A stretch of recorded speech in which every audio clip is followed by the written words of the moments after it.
রংপুর সমন্বিত শিশু পুনর্বাসন বালিকা কেন্দ্রে শিশুদের শারীরিক, মানসিক ও যৌন নির্যাতনের ঘটনায় আদালত স্বপ্রণোদিত হয়ে মামলা দায়ের করেছে।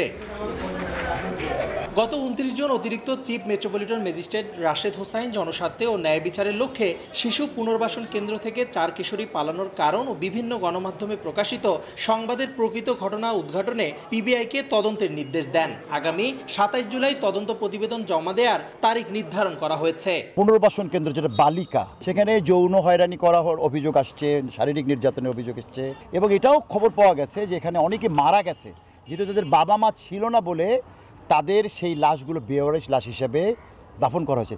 সেটা কি কারণে মারা গেল আদালতের নির্দেশনা অনুযায়ী পুঙ্খানুপুঙ্খভাবে তদন্ত করবেন। এদিকে নিখোঁজের ২১ দিন পর বৃহস্পতিবার আদালত চত্বরে এসে আইনজীবী শরণাপন্ন হয়েছেন রংপুর সমন্বিত শিশু পুনর্বাসন বালিকা কেন্দ্রের নিবাসী ঋতুমণি। তিনি পুনর্বাসন কেন্দ্রের নির্যাতনের ভয়াবহ তথ্য তুলে ধরেন আর দোষীদের আইনের আওতায় আনা সহ মামলাটির সর্বোচ্চ গুরুত্ব দিয়ে তদন্ত করছে পিবিআই। আমাকে রুমে গেট লাগিয়ে দিয়ে আমার সাথে খারাপ কাজ করবে, সেই কারণে আমি ওইসব না করিয়ে আমি পালিয়ে আসছি। এবং আরও ওখানে আরও অনেক মেয়ে আছে, যে কারণে যে মেয়েদেরকে অনেক অত্যাচার করা হয়। ৪ জন ভিকটিম মিসিং হয়েছে এবং যেটা জানা যাচ্ছে যে তাদেরকে শারীরিক মানসিক নির্যাতন, যৌন নির্যাতন করা হচ্ছে।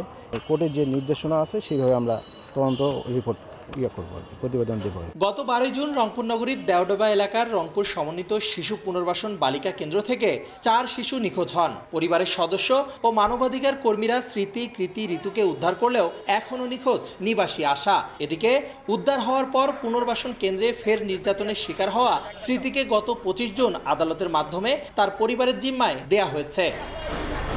রেদওয়ান হিমেল, সময় সংবাদ, রংপুর।